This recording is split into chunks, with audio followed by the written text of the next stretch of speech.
Ito. During BBM time mo, 100 na. Up! Yun ang umpisa, yung bahing ni Mark Ramos. Game mo mga kababayan! Ito, may sinasabi, naku, kagagalitan, kaiinisan. Are you going to school na? O, sandali, kikis lang. O, pakis muna! Amoy candy. Say bye. Say bye. Oh, dali. Oh, pasok na kasi sa school to. Bye. Bye. Oh, where you going? To miss you. To your school. Okay. Enjoy your school. That. Water. Bye-bye. Ingat. Oh, drink outside. Papasok. Papasok na kasi sa eskwelahan yun, mga kababayan. Oh, game! Eto, unang-una, good news, mga bossing. Pakinggan nyo po. Yung sinasabi lagi ng mga DDS na mga fake news, wag ho kayong maniniwala dyan. Sanay na sanay sa fake news yung mga DDS na yan. Ito ang katotohanan daw po sa yung mga rice processing ni Pangulong Bongbong Marcos at yung mga development po na ginagawa ng ating Pangulo, gobyerno ng Pilipinas, mga kababayan, patungkol po sa mga 20 pesos na bigas. Dahil ito pong mga proyekto na ito ay makatutulong po na ma-maintain yung 20 pesos na bigas hanggang matapos ang panunungkulan ni Pangulong Bongbong Marcos. Ma'am Princess Paris, shoutout sa iyo at Sheila Nabuab. Game! During BBM time mo, 100 na ang operational. No? Tama, Joel? And there's 45 more to be completed in the next 2 months. Aray, sakit sa damdamin ng mga DDS. Yung 7 pesos na bigas na iniebas ng dating Pangulong Duterte, alaws. Eto mga bossing. Nung kaignitan po ng eleksyon, kasagsagan ng eleksyon, nilabas ng gobyerno yung 20 pesos na bigas, mga kababayan. Sir Archie Beroya. Ngayon nagagalit si Inday Sara Duterte, ang ating vice-presidente. Ipambabayad lang daw po yung 20 pesos na bigas sa mga botante. Sabi ko, kung ako, miski kalaban ako ni Bongbong Marcos, tapos nilabas yung 20 pesos na bigas para sa mga kababayan natin, ako ho ay matutuwa. Ako ho ay magagalak. Bakit po, mga kababayan?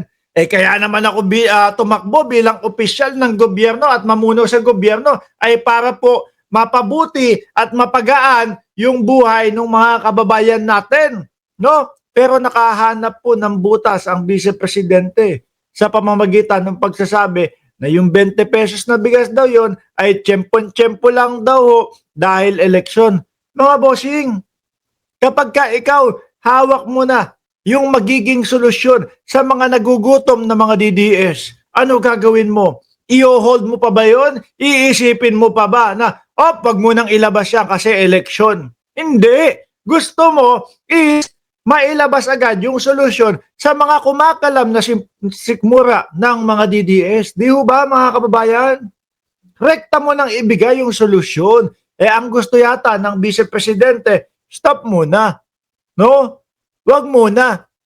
Election pa, ipambabayan nyo lang. Hindi ho, dahil ang mentalidad, panigurado ko, ng Pangulo, maibsan na yung kagutuman. Magawa na o maibigay na yung solusyon sa kagutuman. Lalo ho tayong mga Pilipino, ang pangunahing pagkain natin sa araw-araw ay kanin. Di po ba? At ito pong mga proyekto, mga kababayan, na ito, yung rice processing planta na mga ipinapatayo po ng gobyerno ng Pilipinas, alam nyo po, makakatipid po dyan yung ating mga magsasaka. Baka nga libre pa para sa kanila yung mga pagpapatuyuho ng mga bigas, mga palay. Di ba? Kasi ano sabi nila doon? Dati ho kasi binabarat yung mga palay namin.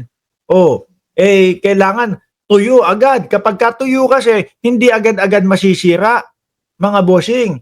Pero kapag kayong basa, ang gagawin, babaratin daw ho nung mga malalaking mga bumibili at pagkatapos, ayun, wala silang magagawa kundi ibigay or else, mapapanis, masisira, mabubulok sa kanila yung palay. Kaya pinaiigting po ng gobyerno ni Pangulong Bongbong Marcos itong mga rice processing planta ng mga ito, mga bossing, upang sa ganun makatulong sa mga Pilipino na magsasaka na mabilis matuyo yung kanilang mga palay at syempre ho, ang pagbaba na din ng presyo. Eh kung makakatipid sila dito, alam niyo ho, mga kababayan, ang katotohanan po is, simula nang inumpisahan po yung 20 pesos na bigas, abonado po ang ating gobyerno ng 13 pesos, mga bossing. Abonado ang ating gobyerno ng 13 pisong, 13 piso, mga kababayan. No? So ngayon, kung may mga ganito, rice processing planta, no, na ang gobyerno na ang magpapatakbo, syempre bababaho ang presyo niyan. Baka nga ho, libre pa yan sa mga magsasaka natin eh. Imbis na mamadaliin, imbis na pupwersahin nilang maibenta na agad to kaysa mabulok sa kanila, hindi. Makakapili sila nung kanilang buyer kasi tuyo yung palay nila. At the same time, yung 13 pesos, malamang sa alamang po na abono ng gobyerno, maging 8 pesos na lang ang inaabono. Hanggang sa bumaba ng bumaba, hanggang sa 20 pesos straight, wala nang inaabono ang gobyerno. Ayan pakinggan nyo ang balita Parami ng parami yung rice processing plant ng sa maikling panahon pa lang ho yan na panungkulan ni Pangulong Bongbong Marcos. During BBM time, 100 na ang operational, no? Tama doon. And there's Gumagana. 100 na ang gumagana, mga bossing. Binablock na naman ako. Hindi ako makapasok-pasok sa channel. Sir Archie Beroya, sino nagbablock sa'yo? Sisipain ko. Nababasa ko naman yung comment mo. 100. Higit 100 na yung gumagana Hindi ho ito yung mga ghost. Pag sinabi po ng Pangulo, magkakaroon tayo ng rice processing plant. Nandiyan yan. Ilalapag yan. Di ba? Gagana yan. Makatutulong sa ating mga kababayan yan. 45 more to be completed in the next. Opo, ano yan? Di, wala na. Kaya nga sabi ko, mga bossing, kung maaari at kung pwede lang ho talaga na ang ating Pangulo ay magtuloy-tuloy.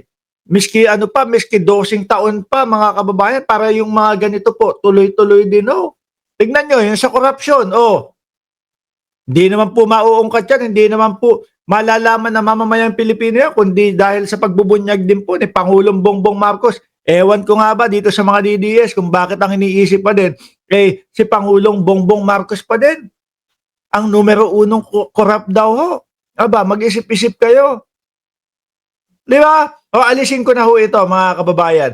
Ngayon, dumako naman tayo sa isa sa pinaka-importanteng live natin, no? Isa sa pinaka-importanteng live ng channel natin. Nasaan ba yun?